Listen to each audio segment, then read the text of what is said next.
Subscribe कीजिए राजधानी educational group पचकोड़िया YouTube channel को, बेल आइकन दबाइए लेटेस्ट एजुकेशनल वीडियो सबसे पहले देखने के लिए और डाउनलोड कीजिए हमारा मोबाइल ऐप भी।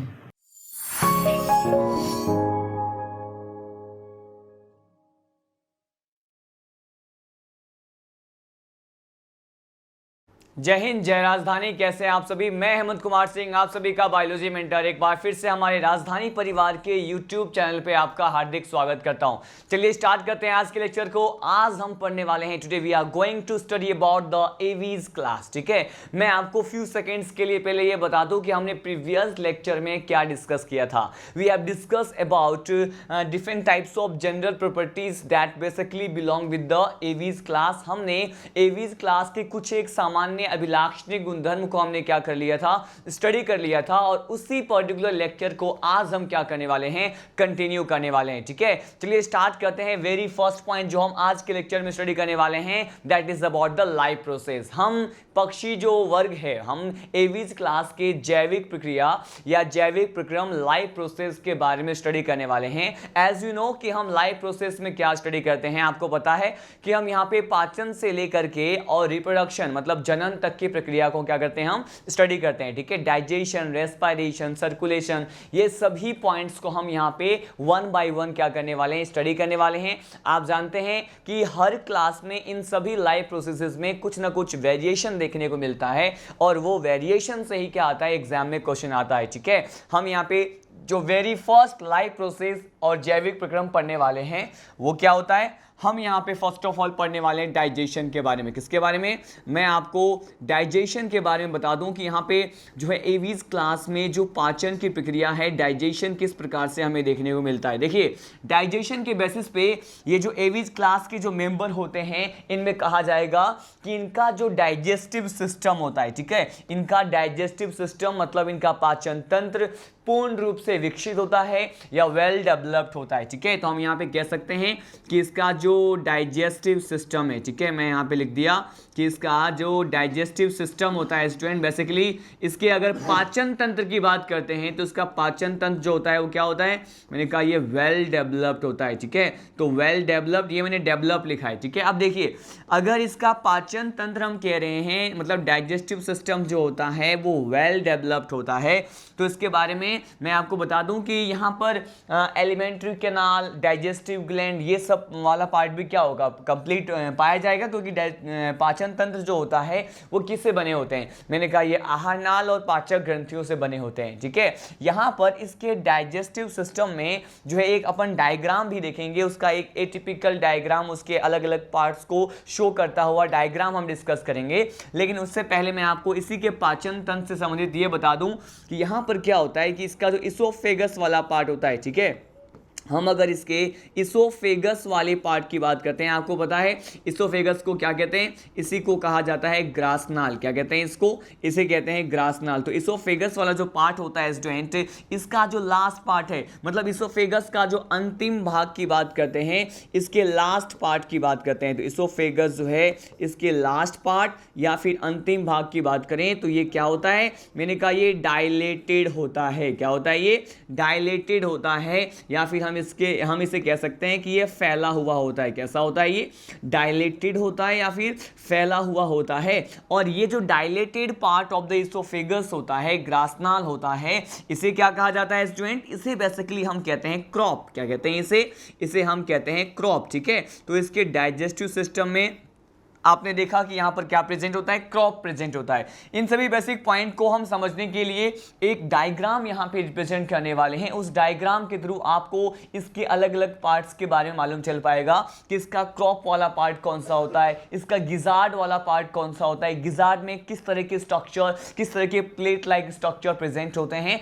जो कि फूड के कटिंग के लिए रिस्पॉन्सिबल होते हैं। देखिए, यहां पर इसके अगर हम डाइजेस्टिव सिस्टम, इसके पाचन तंत्र का डायग्राम देखें तो फर्स्ट ऑफ ऑल इसके हेड पर क्या प्रेजेंट होता है आपको पता है, मैंने कहा यहाँ पर इसके हेड वाले पार्ट पर बेसिकली क्या प्रेजेंट होता है, मैंने ये जो बनाया है ये किसको रिप्रेजेंट कर रहा है, इसके हेड वाले, इसके सिर वाले भाग पर जो चोंच पाए जाते हैं या फिर जो बीक प्रेजेंट होता है, इन विच टिथ आर एब्सेंट, तो टिथलेस इसमें बीक प्रेजेंट होता है, इसका मैंने यहाँ पे क्या कर दिया है, डायग्राम रिप्रेजेंट किया। और ये वाला पार्ट ही फर्दर ज्वाइन हो जाएगा, मैंने कहा ये वाला पार्ट जो है इसके बेसिकली ये पार्ट जो है इसका इसोफेगस का पार्ट हो गया, और ये इसोफेगस वाला पार्ट जो होता है वो आगे जाकर के डायलेट हो जाता है या फैल जाएगा या स्वेलिंग शो करेगा, ठीक है। और ये अगेन नॉर्मल कंडीशन में आएगा, ट्यूब लाइक स्ट्रक्चर बनाएगा, और अगेन इसका जो कुछ पार्ट होता है इस तरह से क्या हो जाएगा, डायलेटेड हो जाएगा। और ये जो डायलेटेड पार्ट होता है इसे हम क्या कहते हैं, इसको हम लेबल कर लें पहले। मैंने देखिए ये जो वेरी फर्स्ट पार्ट इसके डाइजेस्टिव सिस्टम का बनाया है ये क्या होता है, मैंने कहा this is considered as a beak, ये इसके सिर पे पाए जाने वाले क्या होते हैं, चोंच होते हैं। मैंने जैसे कि प्रीवियस लेक्चर में आपको बताया था कि यहाँ पे एवीज क्लास के जो भी मेंबर्स होते हैं उसके बीक में क्या एब्सेंट होते हैं, मैंने कहा अगर टिथ एब्सेंट है तो इसे हम कह सकते हैं कि ये जो बीक है वो कैसा हो गया, टिथलेस बीक हो गया, ठीक है। इसके साथ साथ यहाँ पे ये वाला पर्टिकुलर पार्ट जो मैंने बनाया है ये किसको रिप्रेजेंट करता है, ये इसमें पाए जाने वाले इसोफेगस को रिप्रेजेंट करता है, ठीक है। इसमें पाए जाने वाले ग्रासनाल वाले भाग को रिप्रेजेंट कर रहा है। ग्रासनाल का जो अंतिम भाग होता है, last part of the oesophagus जो है वो डायलेटेड हो जाता है, और इसी को हम क्या कहते हैं, इसी को कहते हैं क्रॉप। तो ये वाला पार्ट जो है डायग्राम में क्या होता है, क्रॉप वाला पार्ट होता है। क्रॉप के आगे जो नेक्स्ट पार्ट होता है इसे क्या कहते हैं, इसे कहा जाएगा गिजार्ड, क्या कहते हैं, इसे गिजार्ड कहते हैं। अब यहाँ पे गिजार्ड वाले पार्ट में सम स्पेशल टाइप के प्लेट से बने हुए स्ट्रक्चर प्रेजेंट होते हैं। तो देखिए मैंने कहा अगर inner side of gizzard part की बात करते हैं जो कि डाइजेस्टिव सिस्टम का ही एक पार्ट है, तो मैंने कहा यहाँ पर कुछ इस तरह से कैलकेरियस प्लेट होते हैं। कैलकेरियस प्लेट कहने का मीनिंग ये होता है कि कैल्शियम कार्बोनेट से बने हुए कुछ एक प्लेट यहाँ पे प्रेजेंट होता है। देखिए मैंने कहा ये देखिए ये तो गिजार्ड वाला पार्ट हो गया, गिजार्ड के अंदर क्या प्रेजेंट होता है, गिजार्ड के अंदर कैलकेरियस प्लेट प्रेजेंट होते हैं। क्या होते हैं, कैलकेरियस प्लेट प्रेजेंट होते हैं। अगर ये कैलकेरियस है तो हम कहेंगे पर्टिकुलर किस कंपाउंड से बना होगा, मैंने कहा ये कैल्शियम कार्बोनेट से बना होता है। किससे, मैंने कहा ये कैल्शियम कार्बोनेट से बना होता है। अब देखिए मैंने इतना जो है एक टिपिकल स्ट्रक्चर इसके डाइजेस्टिव सिस्टम का बनाया है, लेकिन इसी पर्टिकुलर डायग्राम को अगर हम कंटिन्यू करते हैं स्टूडेंट तो हमें क्या देखने को मिलेगा। देखिए मैंने कहा कुछ इस तरह से जो है, अब इसका जो नेक्स्ट पार्ट होगा वो इसके स्मॉल इंटेस्टाइन को रिप्रेजेंट करता है। किसको, मैंने कहा वो इसके स्मॉल इंटेस्टाइन को रिप्रेजेंट करता है। और इसका जो स्मॉल इंटेस्टाइन होता है स्टूडेंट बेसिकली ये क्या होता है, ये क्वाइल्ड होगा, कुंडलित प्रकार का होता है। और ये जो स्मॉल इंटेस्टाइन का जो आगे नेक्स्ट वाला पार्ट होता है वो अगेन डायलेटेड पार्ट होता है। और ये क्या हो गया, मैंने कहा ये वाला पार्ट जो मैंने बनाया है ये इसके बेसिकली लार्ज इंटेस्टाइन को शो कर रहा है। और ये जो स्ट्रक्चर है इसे हम क्या कहते हैं, इसे कहते हैं क्लोएका, ठीक है। तो देखिए यहां पे हम लेबल कर लेते हैं। देखिए यहां पे ये जो क्वाइलिंग वाला पार्ट होता है इसे मैंने क्या कहा, ये इसका स्मॉल इंटेस्टाइन है। क्या है ये, मैंने कहा इसकी छोटी आंत को रिप्रेजेंट करता है, जिसे हम क्या कहते हैं, स्मॉल इंटेस्टाइन, छोटी आंत बोल दिया। अब ये जो वाला भाग है जो कि डायलेटेड दिख रहा है आपको, इसका व्यास ज्यादा दिख रहा है आपको, तो यहां पे अगर इसका डायमीटर ज्यादा है ना, लेकिन ये लेस क्वाइल्ड है, ये कम कुंडलित वाला भाग होता है, इसका व्यास ज्यादा होता है, इसे हम क्या कह रहे हैं, इसे हम कहते हैं लार्ज इंटेस्टाइन। क्या कहते हैं इसे कहा जाता है लार्ज इंटेस्टाइन। अब देखिए इसके डाइजेस्टिव सिस्टम में ये भी इंपॉर्टेंट पार्ट है कि अब यहाँ पे एनस की जगह क्या प्रेजेंट होगा। यहाँ पे देखिए अगर यहाँ पे बेसिकली गुदा मार्ग की बात करते हैं तो यहाँ पे एनस जो है अब्सेंट होता है, बट एनस की जगह जो स्ट्रक्चर प्रेजेंट होता है उसे क्या कहते हैं, उसे कहते हैं क्लोएका। क्या कहते हैं इसे क्लोएका कहते हैं। आपने प्रीवियस लेक्चर में भी बहुत बार क्लोएका के बारे में पढ़ा हुआ है। क्लोएका को हिंदी में क्या कहते हैं, इसे कहते हैं अवस्कर मार्ग कहते हैं, ठीक है। तो देखिए मैंने कहा यहाँ पर इसके डाइजेस्टिव सिस्टम में क्या एब्सेंट है, मैंने कहा यहाँ पे एनस तो एब्सेंट होता है बट क्या प्रेजेंट है, मैंने कहा यहाँ पे क्लोएका प्रेजेंट होता है। और इसी क्लोएका के माध्यम से इसके जो भी अपशिष्ट पदार्थ होंगे वो क्या होंगे, शरीर से बाहर निकलेंगे, शरीर से बाहर निष्कासित होंगे, ठीक है। अब देखिए मैंने कहा इस पर्टिकुलर पार्ट को हम क्या कह सकते सकते हैं ये हमारा एनस नहीं है, ये क्या है, ये बेसिकली क्लोएका को रिप्रेजेंट करता है, ठीक है। मैंने कहा ये क्या है, क्लोएका वाला पार्ट है। अब यहाँ पे स्पेशली अगर हम क्लोएका वाले पार्ट की बात करें तो क्लोएका वाले पार्ट को भी आगे 3 पार्ट्स में, हम सब पार्ट्स में क्या कर सकते हैं, डिवाइड कर सकते हैं, जिसके थ्रू जो है अलग अलग प्रकार के पदार्थों का क्या होने वाला है, एलिमिनेशन होने वाला है, निष्कासन होने वाला है। देखिए मैं अब स्पेशली इसमें पाए जाने वाले क्लोएका पार्ट की बात कर रहा हूं। मैंने कहा ये क्या है, सपोज ये क्लोएका पार्ट है, अवस्कर मार्ग की बात कर रहे हैं।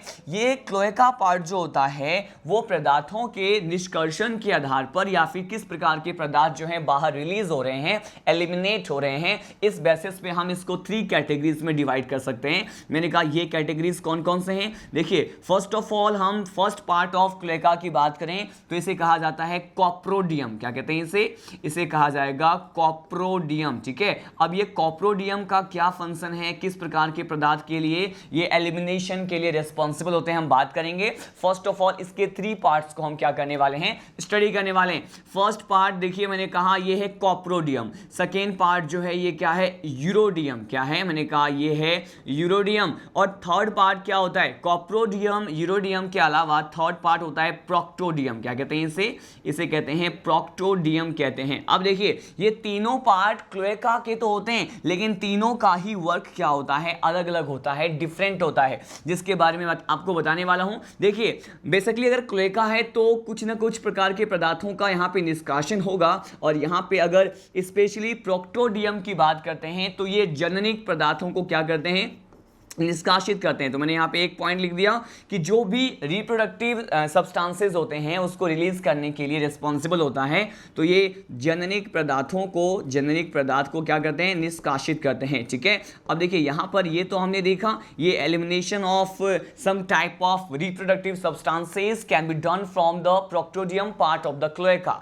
But if I talk about the very first part that is known as coprodeum, तो यहाँ पे किस पर्टिकुलर पदार्थ का क्या होने वाला है, एलिमिनेशन। मैंने कहा ये जो कॉप्रोडियम वाला पार्ट होता है ये मल विक्षेपण के लिए क्या होता है, उत्तरदायी है, रिस्पॉन्सिबल है। मैंने कहा ये मल विक्षेपण के लिए रिस्पॉन्सिबल होता है। अगर यूरोडियम की बात करें तो अब यहां पे हमें लिखना होगा कि ये उत्सर्जी पदार्थ जो होते हैं, ठीक है। मैंने कहा ये उत्सर्जी पदार्थ का क्या करते हैं, मैंने कहा उत्सर्जी पदार्थ का बेसिकली ये निष्कासन करेंगे। क्या करेंगे, निष्कासन करेंगे। अब देखिए मैंने आपको जो भी पॉइंट्स बताए हैं उसको हम वन मोर टाइम रिवाइज करने वाले हैं।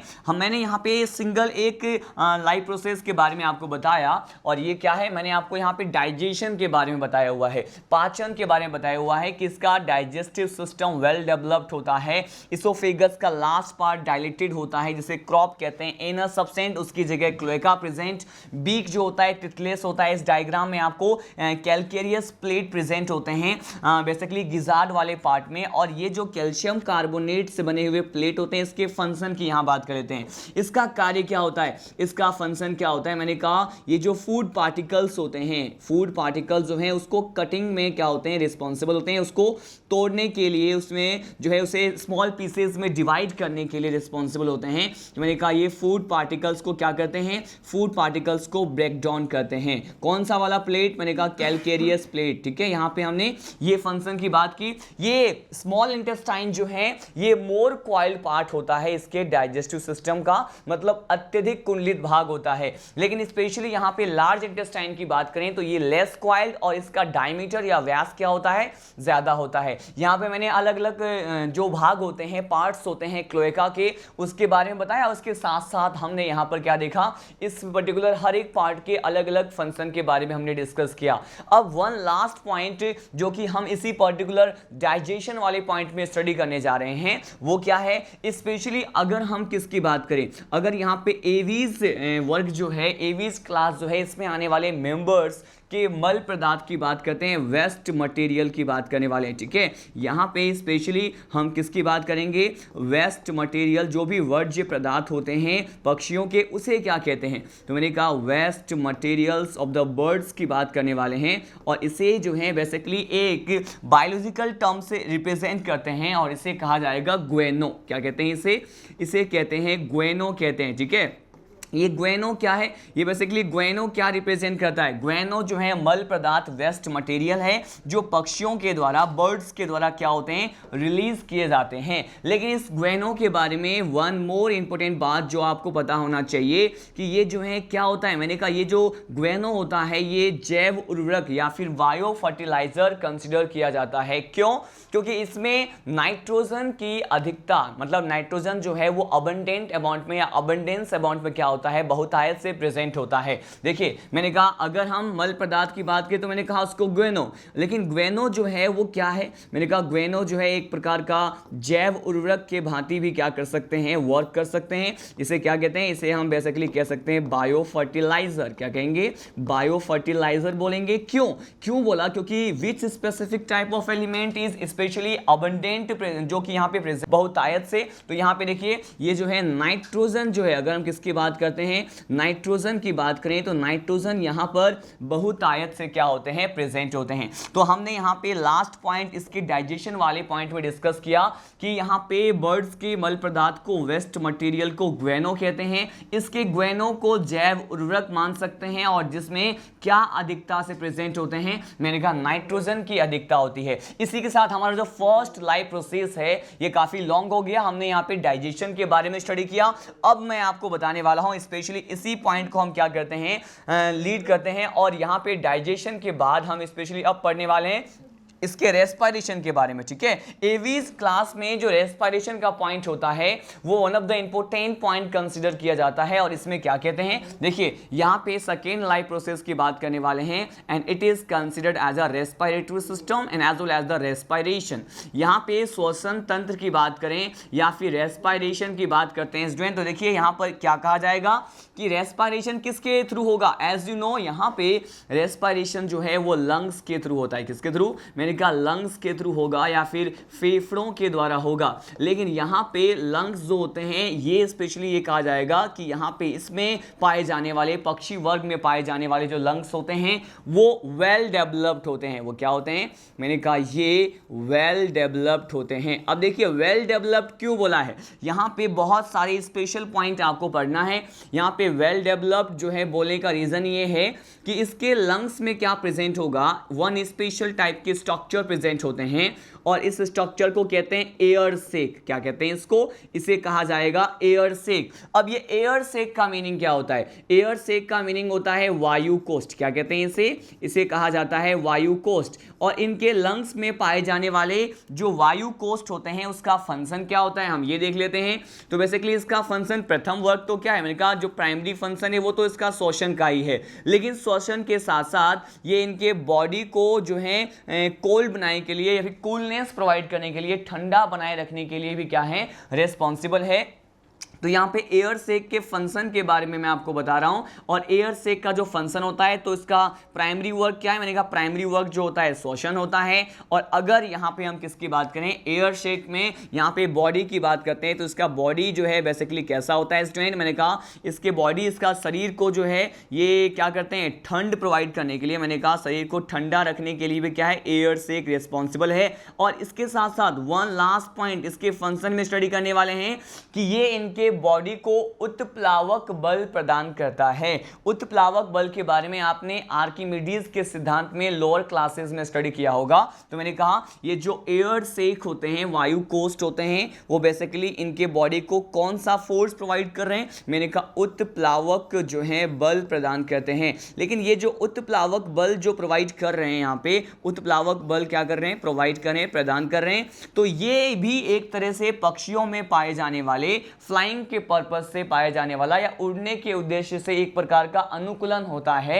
एडेप्टेशन होता है, जो कि यहाँ पे पक्षी वर्ग में प्रेजेंट होता है। ठीक है, तो मैंने कहा ये उत्प्लावक बल प्रोवाइड करते हैं और ये जो है एक तरह का क्या है, मैंने कहा ये इस तरीके के बल को प्रोवाइड करना एयर सेक के द्वारा एक तरह का क्या है, मैंने कहा एडेप्टेशन होता है, अनुकूलन है। किसके लिए, मैंने कहा फ्लाइंग के लिए। किसके लिए होता है, ये कहा मैंने फ्लाइंग के लिए। फ्लाइंग के लिए पाया जाने वाला क्या होता है, एडेप्टेशन होता है। देखिए मैंने आपको क्या बताया यहाँ पे, one more time we are going to discuss about it that what specific point that we have studied in this particular topic life process that is known as respiration. If I talk about the respiratory system of all the members which belong to the Aves class, then it is considered as the, यहाँ पे respiration किसके through होगा, lungs के through होगा, फेफड़ों के द्वारा होगा, और वेल डेवलप्ड लंग्स प्रेजेंट होते हैं. अगर हम यहाँ पे फंक्शन की बात करें तो श्वसन में जो है यहाँ पे बेसिकली एयर से कुछ स्ट्रक्चर प्रेजेंट होते हैं. वायु कोष्ठ ये श्वसन में भी हेल्प करते हैं, बॉडी को ठंडा बनाए रखते हैं और साथ साथ उत्प्लावक बल प्रदान करते हैं. और ये जो उत्प्लावक बल है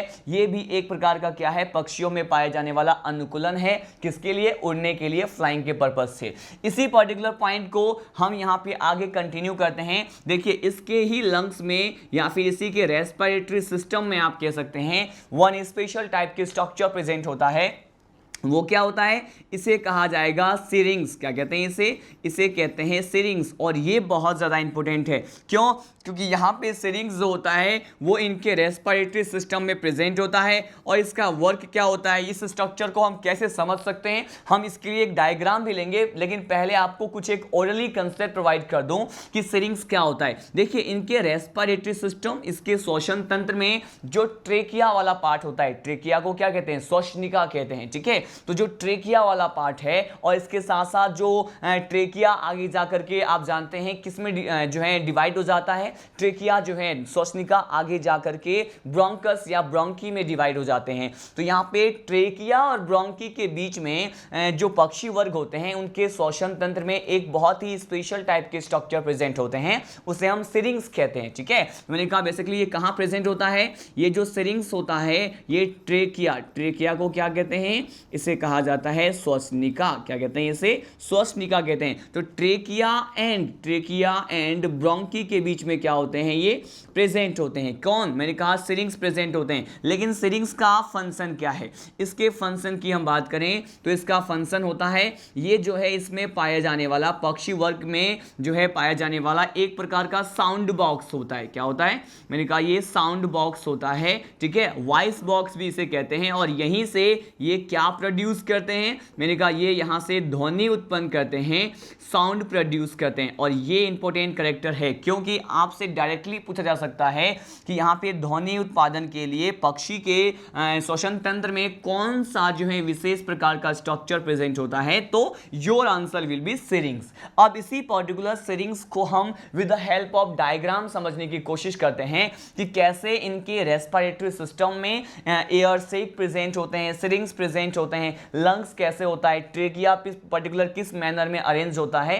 तो इसके लिए भी एक पर्टिकुलर डायग्राम हम यहाँ पे डिस्कस करने वाले हैं. देखिए मैंने कहा हम यहाँ पे इसके रेस्पिरेटरी सिस्टम को स्टार्ट करते हैं इसके ट्रेकिया वाले पार्ट से. ठीक है, मैंने कहा सपोज कि ये जो है मैंने बनाया है कुछ एक वाइन पाइप बनाया है, जिसे क्या कहते हैं, जिसे हम कहते हैं वायु नलिका या फिर एयर पाइप भी कह सकते हैं इसे. मैंने कहा ये मैंने बना दिया इसका क्या, ये मैंने बना दिया है इसका ट्रेकिया. ठीक है, अब देखिए ये जो ट्रेकिया है ये आगे जो है डिवाइड हो जाते हैं बेसिकली ब्रोंकी में. लेकिन उससे पहले ब्रोंकी और ट्रेकिया के बीच में क्या होता है, मैंने कहा यहाँ पर सेरिंग्स प्रेजेंट होता है. तो देखिए यहाँ पे कुछ इस तरह से स्ट्रक्चर दिखाई देते हैं हमें. तो बेसिकली यही स्ट्रक्चर क्या है, ये इनमें पाए जाने वाले सेरिंग्स को रिप्रेजेंट करता है. ठीक है, अब देखिए यहाँ पे इसी पर्टिकुलर ट्रेकिया वाले पार्ट की बात करें तो यहाँ पे कुछ एक रिंग लाइक वलेनुमा स्ट्रक्चर भी प्रेजेंट होते हैं ट्रेकिया में. तो उसे हमने क्या कर दिया, यहाँ पे ड्रॉ कर दिया. इसी डायग्राम को हम कैरी ऑन करते हैं आगे. अब ये सिरिंग्स हो गया, तो अब ये किस में डिवाइड हो जाएगा, मैंने कहा अब ये टू पर्टिकुलर पार्ट्स में डिवाइड हो जाएगा. और ये पार्ट्स क्या होता है, मैंने कहा इसी को कहते हैं ब्रोंकी. क्या कहेंगे इसे, ब्रोंकी कहेंगे. अब देखिए यहाँ पे इसको हम लेबल करते हैं वन बाय वन, लेकिन उससे पहले यहाँ पे इसमें पाए जाने वाले ये रिंग लाइक जो स्ट्रक्चर होते हैं इसे हम ड्रॉ करने वाले हैं. देखिए अब मैंने क्या क्या बताया है आपको, यहाँ पे ये जो पार्ट आपको दिखाई दे रहा है रेस्पिरेटरी सिस्टम का, ये क्या होता है, मैंने कहा it is considered as a trachea. क्या कहते हैं इसे, यही ट्रेकिया वाला पार्ट है. और ये वाला पार्ट जो है क्या कहलाएगा, ब्रोंकी कहलाएगा. ठीक है, और ब्रोंकी में भी 1 डिग्री ब्रोंकी होता है, ये प्राथमिक ब्रोंकी होते हैं. आपको बस इतना अपना ध्यान रखना है, when we will study about the respiratory system in the human physiology, वहां पे आप इसको क्लियरली जान पाएंगे कि ट्रेकिया फर्दर जो है 2 ब्रोंकी में डिवाइड हो जाते हैं। लेकिन देखिए यहां पर तो स्पेशल टाइप का स्ट्रक्चर प्रेजेंट है, इसे क्या कहते हैं, यहां पे ये जो स्ट्रक्चर आपको दिख रहा है ये इसमें पाया जाने वाला क्या है, सिरिंग्स होता है, ठीक है,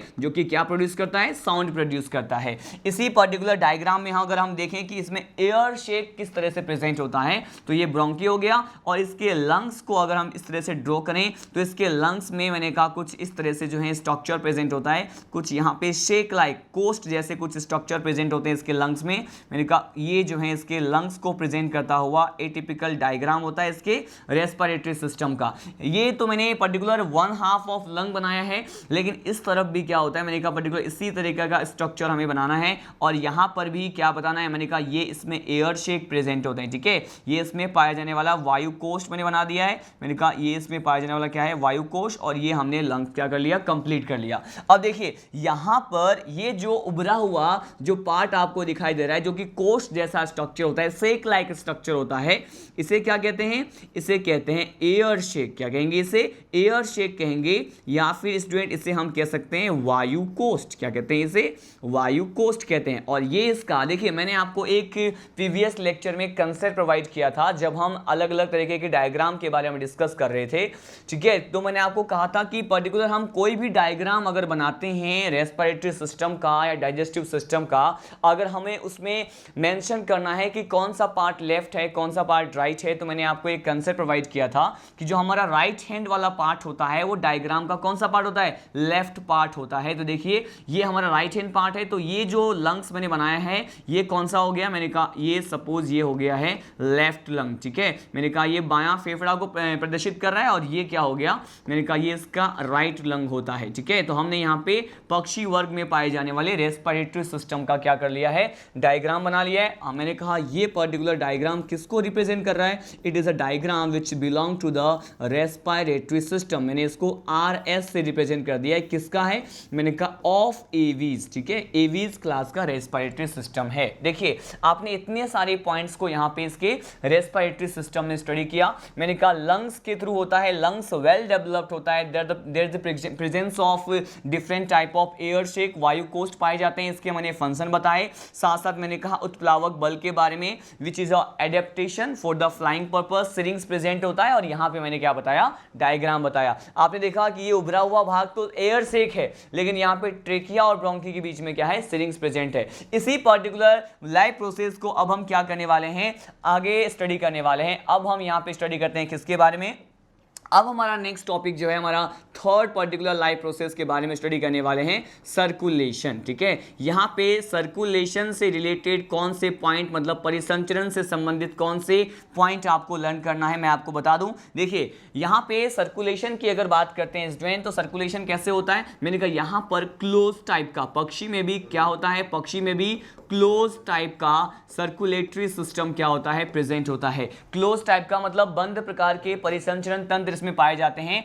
अगर इसमें परिसंचरण तंत्र बंद प्रकार का है तो आप ये कह सकते हैं यहाँ पे हार्ट प्रेजेंट होगा, लेकिन हार्ट अगर प्रेजेंट तो है, लेकिन हार्ट कितने चैम्बर से बना होता है, तो मैंने इसको बेसिक कंसेप्ट में भी आपको बताया हुआ है कि इसमें पाया जाने वाला हृदय कितने कोष्ठों से बना होगा, मैंने कहा ये 4 कोष्ठों से बना होगा, ठीक है। इससे पहले हम 3 चैम्बर्स की बात कर रहे थे रेप्टाइल्स में भी, लेकिन यहाँ पे हम एवीज क्लास की बात कर रहे हैं, और एवीज क्लास में पाए जाने वाले सदस्यों में जो हार्ट होता है वो 4 चैम्बर्ड होता है। तो मैंने कहा इसमें जो हार्ट होता है ये क्या है, 4 कोष्ठीय होते हैं, 4 चैम्बर्ड होते हैं। और यहाँ पे 4 चैम्बर्ड कौन कौन से होंगे, मैंने कहा यहाँ पर तो एट्रिया प्रेजेंट हो सकता है, और क्या होते हैं, वेंट्रिकल होते हैं। आपको पता है एट्रिया को हमने क्या कहा था, एट्रिया को ऑरिकल कह सकते हैं, आलिंद कह सकते हैं। और एक जो पर्टिकुलर कोष्ठ होता है अगर इसकी बात करें तो इसे कहते हैं निले या वेंट्रिकल कहते हैं। संख्या के बारे में बता दूं, यहाँ पे अगर 4 चैम्बर है तो यहाँ पे 2 एट्रिया प्रेजेंट होते हैं, 2 वेंट्रिकल प्रेजेंट होते हैं। तो ये तो बिल्कुल बेसिक सा पॉइंट हो गया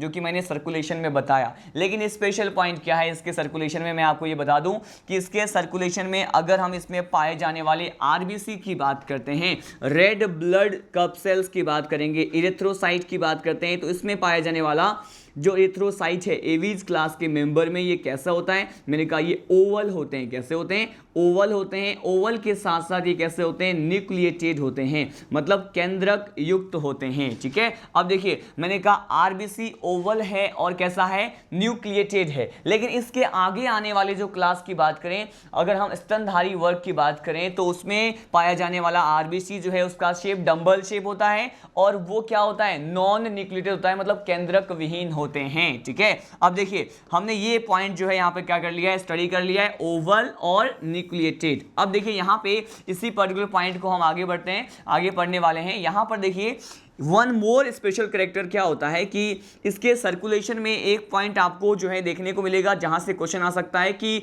पक्षी के अगर हम रक्त की बात करते हैं, अगर एवीज क्लास के मेंबर में पाए जाने वाले ब्लड की बात करते हैं तो उस ब्लड को कहा जाएगा रिचेस्ट ब्लड। क्या कहते हैं इसे? पक्षी में पाए जाने वाली जो ब्लड है उसको क्या कहा जाएगा? रिचेस्ट ब्लड कहा जाएगा। मतलब रिचेस्ट ब्लड क्यों कहते हैं इसको? हम हिंदी में क्या कह सकते हैं? इसको हम कह सकते हैं धनी रक्त। ठीक है, अब देखिए धनी रक्त बोला क्योंकि यहां पर यह कहा जाता है कि पक्षी में पाए जाने वाले ब्लड में अन्य कशेरुकी, अन्य अदर वर्टिब्रेट के तुलना में इनमें पाए जाने वाले रक्त में number of RBC per unit volume, प्रति एकांक आयतन में आरबीसी की संख्या इनमें ब्लड में क्या होती है? ज्यादा होती है दूसरे कशेरुक जीव की तुलना में। ठीक है, देखिए मैंने आपको क्या कहा कि यहाँ पे इसको रिचेस्ट ब्लड क्यों कहते हैं? क्योंकि अगर हम यहाँ पे किसकी बात करें? Per unit volume of blood की बात करते हैं। ठीक है, per unit volume of blood मतलब रक्त के प्रति एकांक आयतन की बात करें तो यहाँ पर यह कहा जाएगा कि रक्त के प्रति एकांक आयतन में number of RBC, number of erythrocyte जो होता है वो अन्य कशेरुकी की तुलना में क्या होता है? ज्यादा होता है। तो नंबर ऑफ आरबीसी दूसरे कशेरुकी या वर्टिब्रेट की तुलना में per unit volume of the blood in case of aves class member क्या होते हैं? ज्यादा होते हैं, इसीलिए इसे क्या कहते हैं? रिचेस्ट ब्लड कहते हैं। ठीक है, अब देखिए यहां पे अब हम पढ़ने वाले हैं इसके पोर्टल सिस्टम के बारे में। किसके बारे में? इसके पोर्टल सिस्टम के बारे में मैं आपको बताने वाला हूं। अगर हम इसके पोर्टल सिस्टम की बात करें स्टूडेंट तो पोर्टल सिस्टम में कौन सा पॉइंट हमें स्टडी करना होता है? एज यू नो कि पोर्टल सिस्टम में कौन कौन सा पॉइंट हमें स्टडी करना होता है। टू टाइप्स के पोर्टल सिस्टम की अगर बात करें जिसके बारे में हमने प्रीवियस लेक्चर में भी स्टडी किया था, तो ये जो पोर्टल सिस्टम होता है स्टूडेंट बेसिकली यहाँ पे हम कहते हैं एक होता है हिपैटिक। क्या होता है? एक होता है हिपैटिक पोर्टल सिस्टम, इसे हम हिपैटिक पीएस बोल दिए हैं। एक होता है रिनल पोर्टल सिस्टम। क्या होता है? रिनल पोर्टल सिस्टम होता है। तो ये दोनों ही प्रकार के जो पोर्टल सिस्टम होते हैं ये इन केस ऑफ एवीज क्या होते हैं? अब्सेंट होते हैं। ये आपको स्पेशल पॉइंट लर्न करना है। पोर्टल सिस्टम यहाँ पे हिपैटिक और रिनल दोनों ही क्या होते हैं? अब्सेंट होते हैं। तो क्या प्रेजेंट होता है? यहाँ पे ये कहा जाएगा हाइपोफिजियल। कौन सा? मैंने कहा यहाँ पे हाइपोफिजियल प्रकार का जो पोर्टल सिस्टम होता है, हाइपोफिजियल पोर्टल सिस्टम क्या होता है? इसमें प्रेजेंट होता है। तो हमने ये पॉइंट क्या किया? यहाँ पे डिस्कस किया। अब डायरेक्टली लीड करते हैं हमारा जो नेक्स्ट पर्टिकुलर लाइफ प्रोसेस होता है ये क्या है? हम अब पढ़ने वाले हैं एक्सक्रीशन के बारे में। किसके बारे में? अगर हम यहाँ पे स्पेशली एक्सक्रीशन का पॉइंट मेंशन करें या फिर उत्सर्जन के बारे में पढ़ें तो मैं आपको बता दूं कि यहाँ पे उत्सर्जन किसके माध्यम से होगा। देखिए यहाँ पे जो उत्सर्जन होता है ये भी किडनी के माध्यम से है, लेकिन यहाँ पर किडनी किस प्रकार का है? मैंने कहा यहाँ पे इस प्रकार के किडनी को कहते हैं मेटानेफ्रिक किडनी। क्या कहेंगे इसे? इसे कहेंगे मेटानेफ्रिक किडनी। ठीक है, तो मेटानेफ्रिक किडनी जो है यहाँ पे प्रेजेंट होते हैं और इस पर्टिकुलर किडनी जो कि यहाँ पे एवीज क्लास के मेंबर में प्रेजेंट होते हैं इसे कहते हैं, इसमें कितने लोब्स होते हैं? कितने पालियां होती है? लोब्स को क्या कहते हैं? लोब्स को कहते हैं पालियां। ठीक है, यहाँ पे कितने पालियां होती है? ये 2 लोब्स यहाँ पे प्रेजेंट होते हैं, 2 पालियां होती है, इसीलिए इसे कहते हैं कि इसका जो किडनी होता है वो बाइलोब्ड होता है। और बेसिकली किस प्रकार का किडनी है? मैंने कहा मेटानेफ्रिक किडनी क्या होता है? यहाँ पे प्रेजेंट होता है। अगर यहाँ पे उत्सर्जी पदार्थ की हम बात करें तो उत्सर्जी पदार्थ जो है ये बेसिकली इनका क्या होता है?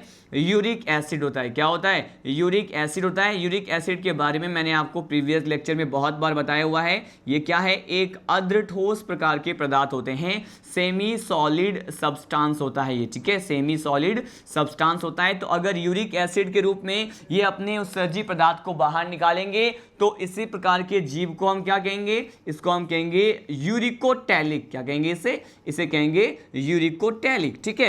अब देखिए इतने सारे टर्म हमने स्टडी किया, लेकिन यहाँ पे स्पेशल पॉइंट क्या है, मैं आपको ये नोट पॉइंट प्रोवाइड करने वाला हूँ। देखिए स्पेशली यहाँ पे हम बात कर रहे हैं एक्सक्रीशन की, तो मैं आपको बता दूं कि इसमें पाए जाने वाले अगर मूत्राशय की बात करते हैं, यूरिनरी ब्लैडर की बात करें, ठीक है। अब देखिए नोट पॉइंट क्या है, अगर स्पेशली यहाँ पे हम किसकी बात करें स्टूडेंट? यूरिनरी ब्लैडर की बात करें। किसकी बात करने वाले हैं? Urinary bladder. इसे हम हिंदी में क्या कहते हैं? इसे हम कहते हैं मूत्राशय की बात करते हैं। तो पक्षियों के उत्सर्जन तंत्र में, एक्सक्रीटरी सिस्टम में मूत्राशय जो होता है वो क्या होता है? मैंने कहा मूत्राशय क्या है? अब्सेंट होता है। ये इंपॉर्टेंट पॉइंट है इसका कि यहाँ पे पक्षियों के उत्सर्जन तंत्र में क्या अब्सेंट है? यहाँ पे यूरिनरी ब्लैडर क्या होता है? अब्सेंट है। और ये जो मूत्राशय अगर अब्सेंट है तो ये भी एक प्रकार का क्या है? ये भी एक प्रकार का एडेप्टेशन होता है। क्या होता है? अनुकूलन होता है। किसके लिए? मैंने कहा फ्लाइंग के लिए। किसके लिए? उड़ने के लिए। यहाँ पे पक्षी वर्ग के सदस्यों में ये मूत्राशय का नहीं पाया जाना या अनुपस्थित होना, ये भी क्या होता है? एक प्रकार का अनुकूलन जो है माना जाता है, ठीक है। अब देखिए लेकिन यहाँ पे भी एक एक्सेप्शन होता है। क्या होता है? एक्सेप्शन होता है। और ये जो एक्सेप्शन है ये क्या होता है स्टूडेंट? बेसिकली यहाँ पे एक विशेष प्रकार के पक्षी की बात करें, इसे क्या कहते हैं? इसे कहते हैं साउथ अमेरिकन ऑस्ट्रिच। क्या कहेंगे? इसे कहेंगे हम साउथ अमेरिकन ऑस्ट्रिच की बात करें, साउथ अमेरिकन ऑस्ट्रिच की बात करते हैं। ये क्या होता है? एक प्रकार के फ्लाइटलेस बर्ड होते हैं। क्या होते हैं? ये फ्लाइटलेस बर्ड है। क्या है ये? मैंने कहा ये फ्लाइटलेस बर्ड होता है, ठीक है। अब फ्लाइटलेस बर्ड को हम क्या बोल सकते हैं? इसको कहते हैं उड़न रहित पक्षी। क्या कहेंगे इसे कहा जाता है हिंदी में उड़न रहित पक्षी। मतलब वो पक्षी जो कि यहाँ पे उड़ने में कैपेबल नहीं होते हैं, सक्षम नहीं होते हैं। तो यहाँ पे एक्सेप्शन की बात करें कि बाकी सभी पक्षियों में, बर्ड्स में यूरिनरी ब्लैडर जो होते हैं वो क्या होते हैं? अब्सेंट होते हैं। एक्सेप्शनली अपवाद स्वरूप एक बर्ड की बात करें जो कि फ्लाइटलेस बर्ड होता है, और यहाँ पे देखिए, यहाँ पे बेसिकली हम साउथ अमेरिकन ऑस्ट्रिच की बात करें तो ये जो ऑस्ट्रिच है इसमें अपवाद स्वरूप क्या प्रेजेंट होता है? यहाँ पे यूरिनरी ब्लैडर क्या है? प्रेजेंट होता है, ठीक है। तो यहाँ पे मूत्राशय जो है क्या होते हैं? प्रेजेंट होते हैं। मैंने यहाँ पर यूरिनरी ब्लैडर को यूबी से रिप्रेजेंट किया है। देखिए ये नोट पॉइंट हमने स्टडी किया एक्सक्रीशन के बारे में। पहले मैंने आपको बताया कि एक्सक्रीशन जो है वो मेटानेफ्रिक किडनी के माध्यम से यहाँ पे एविस क्लास के मेंबर में देखने को मिलेगा। इनके किडनी की बात करें द्विपालित होते हैं, बायलॉब्ड होते हैं। नंबर ऑफ लोब्स जो होते हैं, पालियों की संख्या 2 होती है। साथ साथ मैंने कहा ये यूरिक एसिड को क्या करने वाले हैं? एक्सक्रीट करने वाले हैं, मतलब अपने उत्सर्जी पदार्थ को यूरिक अम्ल के रूप में निष्कासित करते हैं। और इसमें यूरिनरी ब्लैडर क्या होते हैं? अब्सेंट होते हैं। लेकिन एक एक्सेप्शन के बारे में बताया, साउथ अमेरिकन ऑस्ट्रिच, जिसमें क्या प्रेजेंट है? यूरिनरी ब्लैडर प्रेजेंट है। हमने यहाँ पे एक्सक्रीशन के पॉइंट को क्या कर लिया है? इसे भी हमने स्टडी कर लिया। इसी से रिलेटेड अब यहाँ पे नेक्स्ट लाइफ प्रोसेस की बात करने वाले हैं। अब देखिए हमने डाइजेशन, रेस्पिरेशन, सर्कुलेशन और एक्सक्रीशन के बारे में डिटेल में देखा, और आप यहाँ पे देख रहे हैं कि जो भी कैरेक्टर है, जो भी लाइफ प्रोसेस है, हर किसी पर्टिकुलर जैव प्रक्रम में बहुत सारे वेरिएशन और स्पेशल पॉइंट आपको इस एविज क्लास में देखने को मिल रहा है।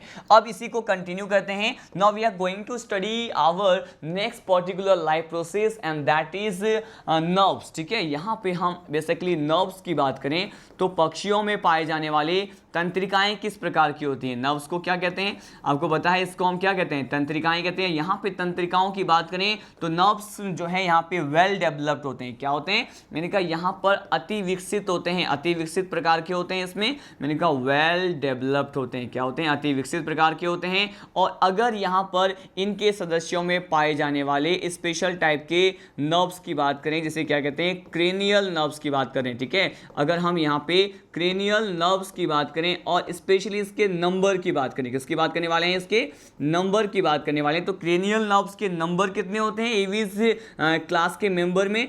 मैंने कहा ये होते हैं 12 पेयर्स। कितने होते हैं? 12 पेयर्स होते हैं, 12 जोड़ी होते हैं। ठीक है, आपको बस ये लर्न करना है इसके नर्व्स वाले पॉइंट में, इसके नर्वस सिस्टम में कि वेल डेवलप्ड यहाँ पे क्या होते हैं, नर्व्स प्रेजेंट होते हैं। इसके साथ साथ ये भी कहा जाता है कि यहाँ पे क्रेनियल नर्व्स के नंबर कितने होते हैं, 12 पेयर होते हैं। हमने ये स्टडी किया।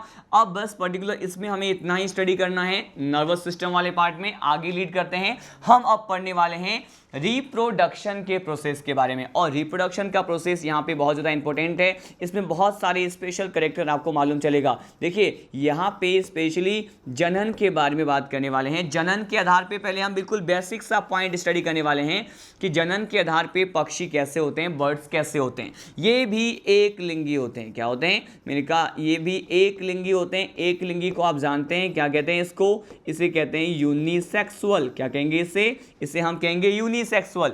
एक लिंगी या फिर यूनिसेक्सुअल तो होते हैं, लेकिन मैंने कहा सेक्सेस आर सेपरेट। लेकिन अगर यहाँ पे निषेचन की बात करें, किसकी बात करें? निषेचन मतलब यहाँ पे अगर फर्टिलाइजेशन की बात करते हैं, किसकी बात करने वाले हैं? फर्टिलाइजेशन की बात करते हैं, तो यहाँ पर आंतरिक निषेचन होता है। क्या होता है? मैंने कहा यहाँ पे आंतरिक निषेचन, इंटरनल फर्टिलाइजेशन जो है यहाँ पे क्या होगा, प्रेजेंट है। इंटरनल फर्टिलाइजेशन को मैंने यहाँ पे IF से रिप्रेजेंट कर दिया। लेकिन ये तो बिल्कुल बेसिक सा पॉइंट था, आपने इसे प्रीवियस लेक्चर या बेसिक पॉइंट में भी स्टडी कर लिया था। लेकिन हम यहाँ पे स्पेशल पॉइंट स्टडी करने वाले हैं। रिप्रोडक्शन में ये कहा जाता है स्टूडेंट कि इसमें जो अगर हम यहाँ पे जननांग की बात करें तो यहाँ पे स्पेशली जो मादा प्रजाति है, फीमेल जो स्पीसीज है उसकी बात करने वाले हैं। उसमें नंबर ऑफ ओवरी की बात करते हैं। किसकी बात करने वाले हैं?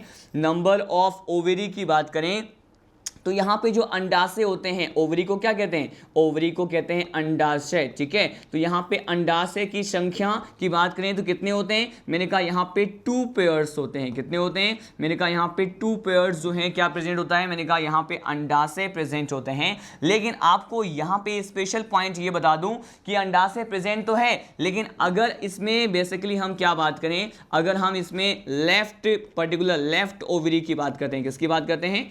लेफ्ट ओवरी की बात करते हैं, तो लेफ्ट ओवरी जो है यहाँ पे क्रियात्मक प्रकार के होते हैं। कैसे होते हैं ये? मैंने कहा ये जो है क्रियात्मक प्रकार के होते हैं या फिर फंक्शनल होते हैं। कैसे होते हैं ये? फंक्शनल होते हैं। ठीक है, और लेकिन इसका जो इसमें हम पर्टिकुलर राइट ओवरी की बात करें तो राइट ओवरी जो है ये कंसिडर किए जाते हैं नॉन फंक्शनल, मतलब ये क्रियात्मक नहीं होते हैं। तो यहाँ पे राइट ओवरी की बात करें तो राइट ओवरी क्या है? राइट ओवरी यहाँ पे नॉन फंक्शनल है। नॉन फंक्शनल को कहते हैं मतलब पर्टिकुलर इसका कोई फंक्शन डिसाइडेड नहीं है। यहाँ पे केवल लेफ्ट ओवरी जो है वही क्या होते हैं? क्रियात्मक प्रकार के होते हैं, अपने फंक्शन को परफॉर्म करते हैं। यहाँ पे ये क्या हो गए? फिर मैंने कहा ये नॉन फंक्शनल हो गए। ठीक है, तो ये इसके ओवरी के बारे में पॉइंट मैंने डिस्कस किया। अब हम यहाँ पे डिस्कस करने वाले हैं कि ये जो एवीज क्लास के मेंबर होते हैं, आपको पता है ये भी कैसे होते हैं? मैंने कहा ये भी ओविपेरस होते हैं। कैसे होते हैं ये? मैंने कहा ये ओविपेरस होते हैं। ओविपेरस को क्या कहेंगे? इसे कहा जाएगा ये अंडज होते हैं, मतलब अंडे देते हैं। लेकिन यहाँ पे स्पेशल पॉइंट क्या है? स्पेशली अगर इनके एग्स की बात करें कि इनके एग्स किस प्रकार के होते हैं, इनके एग्स किस प्रकार के होते हैं, यहाँ पे ये नोट पॉइंट है हमारा, स्टार मार्क कर रहा हूँ यहाँ पे कि यहाँ पे एग्स किस प्रकार के होते हैं, अंडे किस प्रकार के होते हैं पक्षियों के।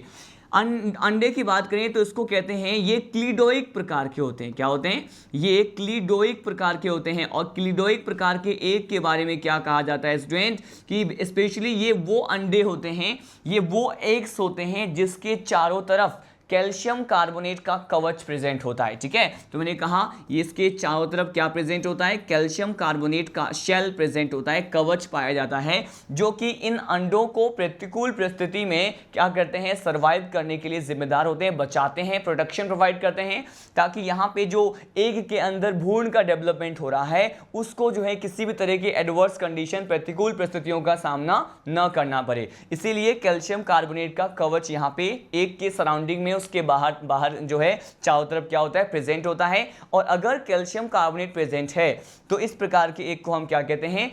क्लीडोइक एग कहते हैं, या फिर कैलकेरियस एग भी इसे कहा जाता है। ठीक है, अब देखिए इसी के साथ यहाँ पे पीतक मतलब योक सैक की मात्रा के आधार पे बात करें तो ये जो पक्षियों के अंडे होते हैं इसे क्या कहते हैं, इसे कहते हैं मेगालेसिथल। क्या कहते हैं इसे कहा जाता है मेगालेसिथल कहते हैं, या फिर इसी मेगालेसिथल को हम कहते हैं मैक्रोलेसिथल। क्या कहते हैं इसे, मैक्रोलेसिथल कहते हैं। तो पक्षी के अंडे मैंने पहले बताया कि ये क्लिडोइक प्रकार के होते हैं, ठीक है, वो तो हमने स्टडी कर लिया। लेकिन अब हम स्टडी करने वाले हैं कि इसके अंडे कैसे होते हैं, मेगालेसिथल या मैक्रोलेसिथल होता है। और बेसिकली इसका मीनिंग क्या है कि इसमें पाए जाने वाले, अगर हम योक शेक की बात करें, किसकी बात करें, अगर हम योक शेक या फिर पीतक जो होते हैं या फिर जो पोषण के लिए या फिर न्यूट्रिशन प्रोवाइड करने के लिए रिस्पॉन्सिबल है, तो योक शेक जो है यहां पर इसकी मात्रा क्या है, ज्यादा होती है, अत्यधिक होती है।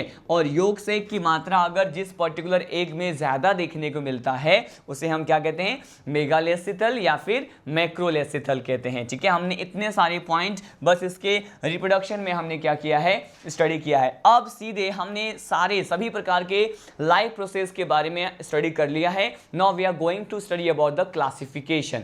अगर यहाँ पे पक्षी वर्ग के वर्गीकरण की बात करें तो हम किस तरह से इसको क्लासिफाई करते हैं, तो इसके क्लासिफिकेशन के बारे में मैं आपको बताने वाला हूं। देखिए, इसके क्लासिफिकेशन में हम क्या स्टडी करने वाले हैं, इसका क्लासिफिकेशन, पक्षी वर्ग क्या है, मैंने कहा ये क्लास है, तो इसको आगे हम या तो ऑर्डर में डिवाइड कर सकते हैं या फिर इसको सब क्लास में डिवाइड कर सकते हैं। तो यहाँ पे देखिए मैं आपको बताने वाला हूं नेक्स्ट पर्टिकुलर टॉपिक, हमने लाइफ प्रोसेस को डिस्कस किया, our next topic is classification.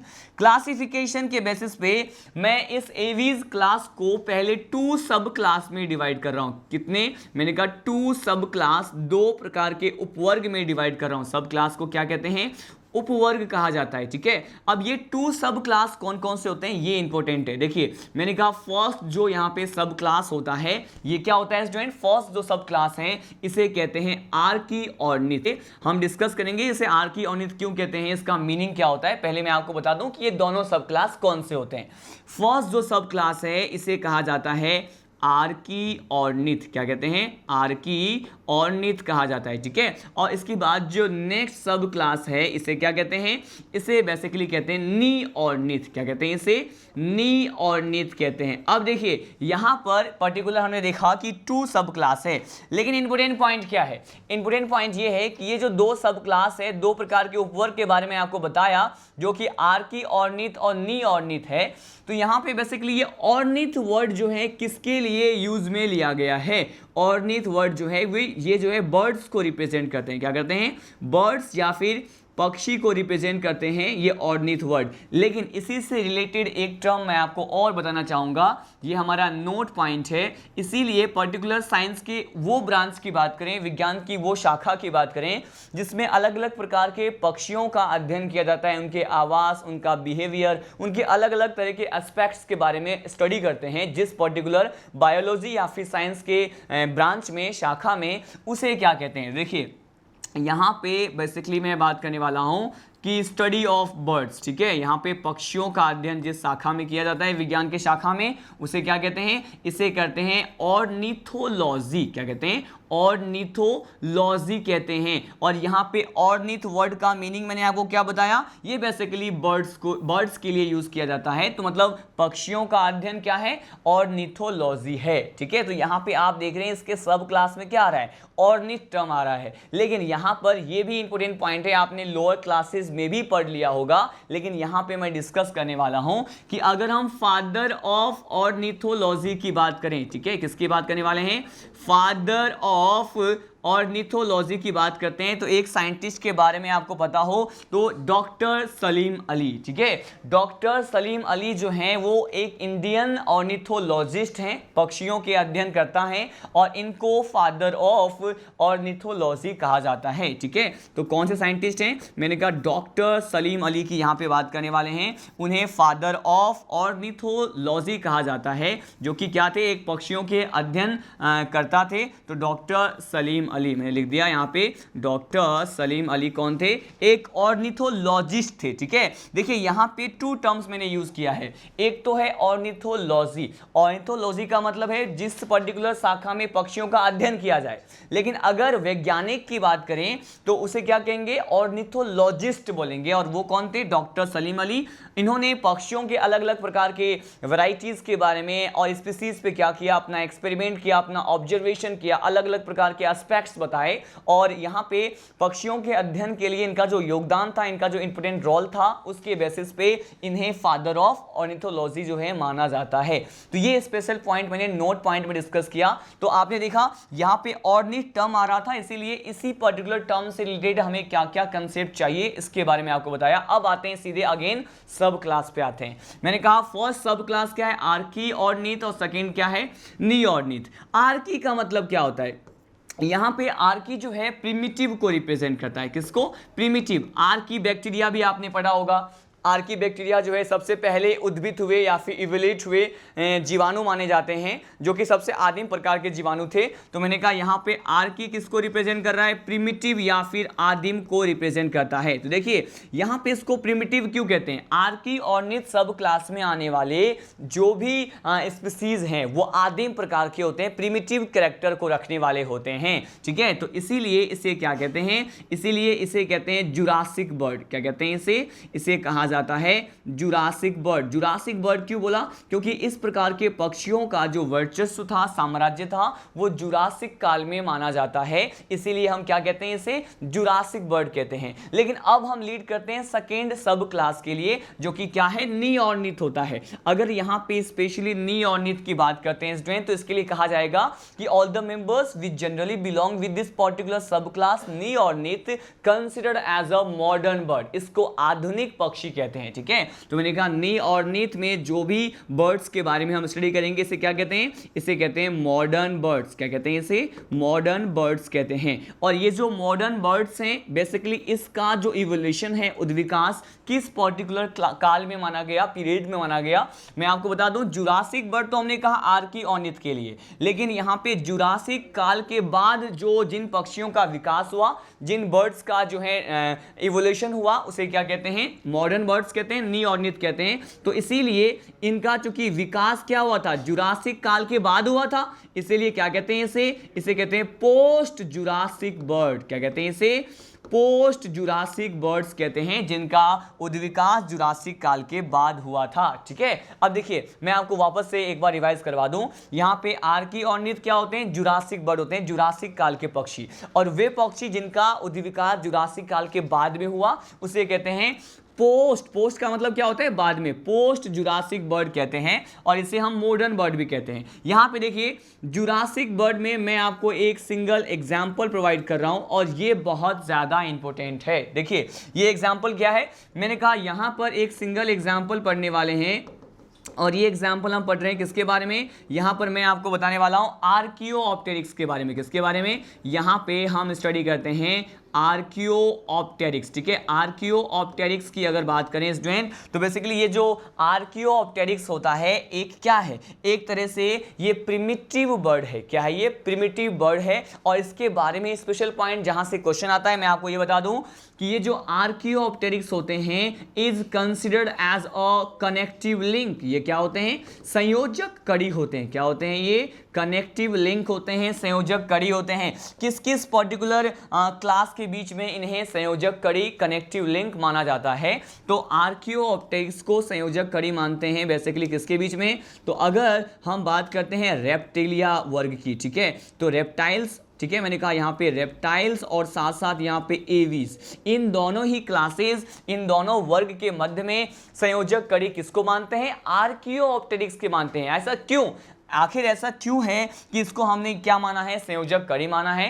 तो ये प्रिमिटिव टाइप के बर्ड्स होते हैं जिसे संयोजक कड़ी कहते हैं, क्योंकि यहाँ पे कुछ एक कैरेक्टर्स, कुछ एक अभिलाक्षणिक गुणधर्म जो होते हैं आर्कियोप्टेरिक्स में, वो सरीसृप वर्ग से संबंधित होते हैं, लेकिन वही कुछ एक कैरेक्टर्स इसमें एवीज वर्ग से भी रिलेशन को शो करता है, संबंधित होते हैं। तो चूंकि यहाँ पे दोनों ही वर्ग से संबंधित क्या होते हैं? कैरेक्टर्स प्रेजेंट होते हैं, इसीलिए इन दोनों वर्गों के बीच में इसको संयोजक कड़ी माना जाता है। कनेक्टिव लिंक मान सकते हैं। ठीक है, देखिए मैंने यहाँ पे क्लासिफिकेशन के बारे में बताया, अब डिफरेंट टाइप के स्पीसीज के बारे में मैं आपको वन बाय वन क्या करने वाला हूँ, बताने वाला हूँ। जो भी टाइप्स के यहाँ पे एग्जाम्पल, अलग अलग तरह के बर्ड्स के बारे में यहाँ पे डिस्कस करने वाला हूँ। देखिए हम अब इसी क्लासिफिकेशन को आगे लीड करने वाले हैं। हमने सब क्लास में तो डिवाइड कर दिया, अब हम पढ़ने वाले हैं बेसिकली किसके बारे में, मैं आपको ये बता दूं, अब हम पढ़ने वाले हैं some examples. First of all हम पढ़ते हैं किसके बारे में, फर्स्ट एग्जाम्पल मैंने तो आपको आर्की और निथ में जो एग्जाम्पल आए थे आर्कियोप्टेरिस उसके बारे में बताया। उसी पर्टिकुलर एग्जाम्पल के बाद हम क्या स्टडी करने वाले हैं, अगर हम किसकी बात करें, अगर स्पेशली हम मोर की बात करें, किसकी बात करें, हम स्पेशली अगर मोर की बात करें, यहाँ पे इसे कहते हैं पी फॉल, क्या कहते हैं, पी फॉल कहते हैं। पीकॉक आपने लोअर क्लासेस में स्टडी किया होगा, स्पेशली बायोलॉजिकली टर्म जो है पी फॉल कहते हैं इसे। तो पी फॉल जिसे मोर कहते हैं, आप जानते हैं इसका साइंटिफिक नेम क्या होता है, इसका जो साइंटिफिक नेम होता है वो क्या होता है, बेसिकली यहाँ पे इसे कहते हैं पेवोक्रिस्टेटस, क्या कहते हैं इसे कहते हैं पेवोक्रिस्टेटस, क्या कहते हैं इसे, पेवोक्रिस्टेटस कहते हैं। ठीक है, मैंने कहा यहाँ पे पेवोक्रिस्टेटस जो है यहाँ पे यूज कर रहा हूँ मोर के लिए, पी फॉल के लिए, लेकिन पेवोक्रिस्टेटस क्या है, मोर को जो है भारत का जो है हमारे देश का राष्ट्रीय पक्षी माना जाता है, तो पेवोक्रिस्टेटस बोल दिया। लेकिन साथ साथ मैंने कहा ये क्या है, ये बेसिकली हम नेशनल बर्ड है, क्या है ये, मैंने कहा इसे राष्ट्रीय पक्षी मानते हैं,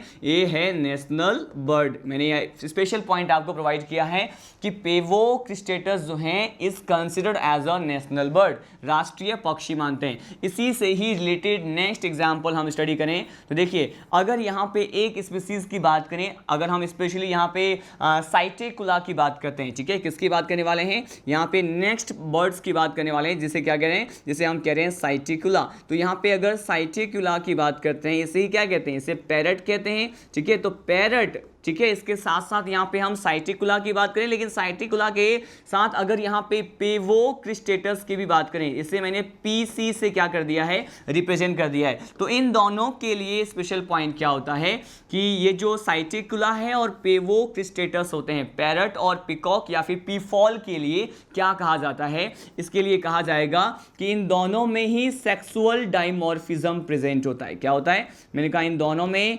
सेक्सुअल डाइमॉर्फिज्म प्रेजेंट होते हैं, लैंगिक द्विरूपता पाए जाते हैं। अगर हम इसके मॉर्फोलॉजी को देखें, बाह्य आकारिकों को देखें, तो on the basis of the morphology, बाह्य आकारिकी के आधार पे हम ये डिसाइड कर सकते हैं कि कौन सा मेल स्पीसीज है और कौन सी फीमेल स्पीसीज है। ठीक है, इसीलिए हम क्या कहते हैं, इसे सेक्सुअल डाइमॉर्फिज्म साइटेकुला और पेवोक्रिस्टेटस में क्या होते हैं, प्रेजेंट होते हैं। तो इसी पर्टिकुलर हम क्या करने वाले हैं, नेक्स्ट कैरेक्टर को स्टडी करने वाले हैं, नेक्स्ट बर्ड के बारे में यहाँ पे एग्जांपल देखते हैं। और अब हम पढ़ने वाले हैं साइबेरियन क्रेन के बारे में। ठीक है, यहाँ पे नेक्स्ट स्पीसीज जो है बर्ड्स का वो क्या है, ये है साइबेरियन क्रेन। क्या है, हम पढ़ने वाले हैं अब साइबेरियन क्रेन के बारे में। साइबेरियन क्रेन जो है एक प्रकार के प्रवासी पक्षी हैं। क्या हैं, मैंने कहा ये प्रवासी या माइग्रेटरी बर्ड्स इसे कहते हैं, जो माइग्रेशन को शो करते हैं। इसके बारे में हम पढ़ने वाले हैं साइबेरियन क्रेन, जिसे क्या कहते हैं, प्रवासी पक्षी कहते हैं।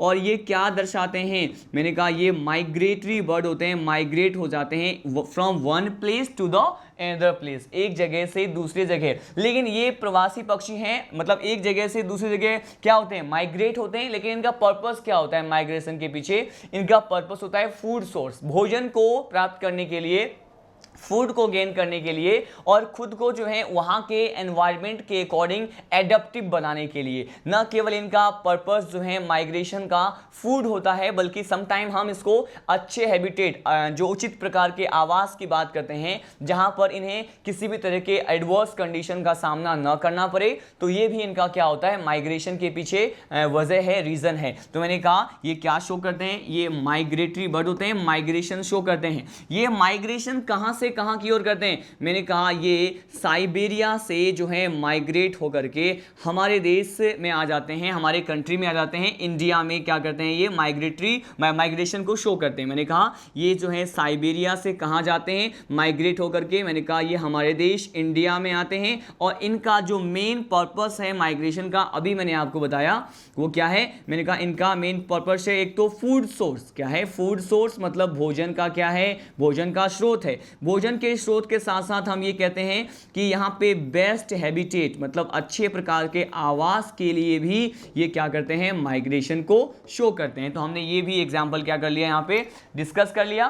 तो हमने यहाँ पे स्पेशली 3 एग्जाम्पल्स के बारे में, उनके कैरेक्टर, उनके बेसिक फीचर के बारे में डिस्कस किया। साइबेरियन क्रेन के बारे में आपको बताया कि ये माइग्रेटरी बर्ड होते हैं। नेक्स्ट एग्जाम्पल देखते हैं। नेक्स्ट एग्जाम्पल है, ये इंपॉर्टेंट है और इसे मैं यहाँ पे क्या लगा रहा हूँ, MTR, मतलब ये मुझे तो रट लो वाला पॉइंट है। क्यों? क्योंकि ये हम पढ़ने वाले हैं एक स्पेशल टाइप के बर्ड्स के बारे में, और इस पक्षी को, इस बर्ड को क्या कहते हैं, डोडो कहते हैं। ठीक है, अब देखिए ये जो डोडो नामक पक्षी है, इसके लिए क्या स्पेशल फीचर है स्टूडेंट, कि ये हाल ही में रिसेंटली क्या हो गए हैं, मैंने कहा ये रिसेंटली विलुप्त हो गए हैं। ठीक है, और ये क्या है, डोडो एक फ्लाइटलेस बर्ड है। क्या है ये?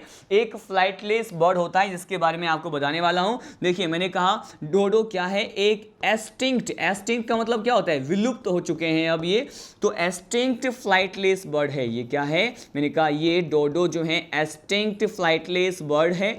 और इसके बारे में आपको स्पेशल पॉइंट ये ध्यान रखना था कि ये क्या है, एक विलुप्त प्रकार के उड़न रहित पक्षी होते हैं, जो कि अभी जो है रिसेंटली क्या हो गए हैं, विलुप्त हो गए हैं। तो डोडो के बारे में सीधे ये क्वेश्चन आता है कि हाल ही में विलुप्त हुए पक्षियों में से संबंधित हैं, तो आपको ऑप्शन में क्या मिलेगा, डोडो मिलेगा। अब इसी पर्टिकुलर पॉइंट को आगे हम स्टडी करने वाले हैं।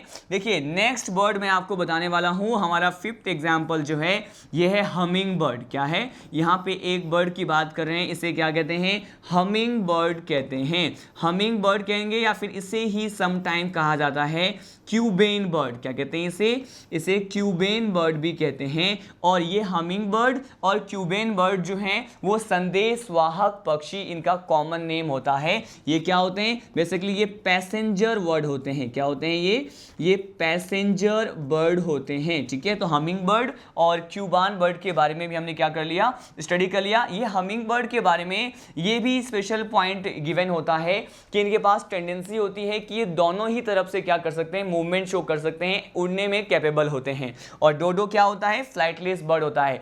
अब मैं आपको कुछ एक एग्जाम्पल उड़न रहित पक्षी के बारे में बताने वाला हूं कि कौन कौन से ऐसे स्पीसीज हैं जो फ्लाइटलेस बर्ड में कंसीडर किए जाते हैं। ठीक है, तो यहाँ पे देखिए अब हम कुछ पक्षियों के एग्जाम्पल पढ़ने वाले हैं जो बेसिकली क्या हैं, फ्लाइटलेस होते हैं। ठीक है, यहाँ पे हम पढ़ने वाले हैं सम फ्लाइटलेस बर्ड। ठीक है, यहाँ पे नेक्स्ट टॉपिक क्या है, हम पढ़ने वाले हैं कुछ प्रकार के जो पक्षी जो कि उड़ने में क्या नहीं होते, मैंने कहा उड़ने में सक्षम नहीं होते, सम फ्लाइटलेस बर्ड्स। यहाँ पे अगर फ्लाइटलेस बर्ड की बात करें तो वेरी फर्स्ट जो एग्जाम्पल हम लेने जा रहे हैं ये क्या है, ये है अफ्रीकन ऑस्ट्रिच। क्या है, अफ्रीकन ऑस्ट्रिच। और ये जो अफ्रीकन, इसके बारे में वन इंपॉर्टेंट पॉइंट मैं आपको बता दूं, ये अफ्रीकन ऑस्ट्रिच के लिए कहा जाता है कि इस प्रकार के ऑस्ट्रिच के एग की बात करते हैं। किसकी बात करते हैं, एग की बात करते हैं। तो इसका एक सिंगल एग जो है उसका वेट, उसका वजन कितना होता है, यहां से भी क्वेश्चन आता है। तो ये जो अफ्रीकन ऑस्ट्रिच है तो बेसिकली इसके एग का जो वेट होता है 1.5 kg है। क्या है, मैंने कहा 1.5 kg इसका वेट होता है। और अगर हम इसके पर्टिकुलर यहाँ पे किसकी बात करें, अगर यहाँ पे प्लेस की बात करें, उस पर्टिकुलर जगह की बात करें जहाँ पे ये अफ्रीकन ऑस्ट्रिच पाए जाते हैं, तो ये बेसिकली कहाँ पाए जाते हैं, ये अफ्रीका में पाए जाते हैं। कहाँ पे, ये अफ्रीका में पाए जाते हैं। साथ साथ ये अरेबिया कंट्री जो है, अरेबिया देश में भी पाए जा सकते हैं। ठीक है, तो हमने फर्स्ट फ्लाइटलेस बर्ड के बारे में देखा। नेक्स्ट हम देखते हैं यहाँ पे नेक्स्ट बर्ड जो है ये है क्या, इसे कहते हैं कीवी। क्या कहते हैं इसे कीवी भी कहते हैं। ठीक है, अब देखिए ये कीवी भी क्या है, एक प्रकार का फ्लाइटलेस बर्ड है। लेकिन मैं आपको बता दूं ये कहाँ पे मिलते हैं, तो ये जो कीवी होते हैं ये बेसिकली कहाँ मिलेंगे, ये जो है न्यूजीलैंड में मिलते हैं। कहाँ मिलते हैं, मैंने कहा ये न्यूजीलैंड में जो है पक्षी है, इनका जो है हैबिटेट होता है वो कौन सी जगह रहते हैं, ये न्यूजीलैंड में पाए जाने वाले पक्षी हैं। ये भी क्या होते हैं, फ्लाइटलेस बर्ड होते हैं, जिसे कहते हैं कीवी। अब हम पढ़ने वाले हैं ऑस्ट्रेलिया में पाए जाने वाली फ्लाइटलेस बर्ड, इसे क्या कहते हैं, इसे कहते हैं इमू। क्या कहते हैं इसे इमू कहते हैं। और इनका जो आवास है वो क्या है, ऑस्ट्रेलिया है। क्या है, मैंने कहा इनका आवास क्या है, ये है ऑस्ट्रेलिया में पाए जाने वाले क्या है, एक पक्षी है। तो ऑस्ट्रेलिया में पाए जाते हैं। साथ साथ यहाँ पे लास्ट एग्जाम्पल कंसिडर कर रहे हैं जिसके बारे में मैंने आपको प्रीवियस सेगमेंट में ही बताया था कि जो कि एक ऐसे बर्ड की बात करें जिसमें अपवाद स्वरूप मूत्राशय क्या होते हैं, यूरिनरी ब्लैडर क्या होते हैं, प्रेजेंट होते हैं। मैंने आपको बताया था साउथ अमेरिकन जो है बर्ड के बारे में, किसके बारे में, अगर हम स्पेशली यहाँ पे साउथ अमेरिकन ऑस्ट्रिच की बात करें, किसकी बात करें, साउथ अमेरिकन ऑस्ट्रिच की बात करें, और यहाँ पे इसके बारे में स्पेशल पॉइंट क्या होता है कि इसमें जो है क्या प्रेजेंट है, मैंने कहा इसमें यूरिनरी ब्लैडर क्या होते हैं, प्रेजेंट होते हैं। क्या होते हैं इसमें, यूरिनरी ब्लैडर मतलब मूत्राशय क्या होते हैं, पाए जाते हैं। ठीक है, यहाँ पे हमने इतने सारे एग्जाम्पल्स हमने इसमें कंसिडर किए हैं कि ये जो साउथ अमेरिकन ऑस्ट्रिच है इसके प्रवास की बात करते हैं कि ये आखिर पाए कहाँ जाते हैं। तो इसके बारे में ये कहा जाता है कि ये बेसिकली ये जो साउथ अमेरिकन ऑस्ट्रिच है it is a habitant, it is a resident of the which country, ये बेसिकली साउथ अमेरिका में पाए जाते हैं। कहाँ पे, साउथ अमेरिका में पाए जाते हैं। तो हमने यहाँ पे अलग अलग एग्जाम्पल, डिफरेंट एग्जाम्पल के बारे में डिस्कस किया, उनके आवाज़ के आधार पे हमने यहाँ पे क्या किया है, सम फ्लाइटलेस बर्ड के बारे में डिस्कस किया। पहले मैंने आपको अफ्रीकन ऑस्ट्रिच जो कि अफ्रीका अरेबिया में होते हैं, कीवी जो कि न्यूजीलैंड की बर्ड है, ईमू जो कि ऑस्ट्रेलिया की बर्ड है, साउथ अमेरिकन ऑस्ट्रिच की बात करें तो यहाँ पे इसमें जो है मूत्राशय प्रेजेंट है, ये साउथ अमेरिका से बिलोंग करते हैं। उससे पहले मैंने आपको क्या बताया, साइबेरियन क्रेन के बारे में बताया, डोडो के बारे में बताया जो कि यहाँ पे हाल ही में विलुप्त हो गए हैं। उससे पहले मैंने आपको साइटिकुला पैरट और पेवो स्टेटस के बारे में ये बताया कि इसमें बेसिकली क्या प्रेजेंट होता है, मैंने कहा इसमें सेक्सुअल डाइमॉर्फिज्म, लैंगिक द्विरूपता क्या होते हैं, प्रेजेंट होते हैं। ठीक है, अब देखिए यहाँ पे एक नोट पॉइंट डिस्कस करने वाले हैं और उस पर्टिकुलर नोट पॉइंट के साथ ही ये जो एवीज क्लास है हमारा क्या हो जाएगा, एंड हो जाएगा। देखिए यहाँ पे नोट पॉइंट हम क्या डिस्कस करने वाले हैं, इस पर्टिकुलर नोट पॉइंट में हम एक पक्षी की बात करते हैं, इसे कहते हैं पेंगुइन। क्या कहते हैं इसे, पेंगुइन कहते हैं। ठीक है, पेंगुइन की बात करें तो इसमें क्या प्रेजेंट होता है, पेंगुइन में एक स्ट्रक्चर जो है इनके बॉडी को या फिर इनके शरीर को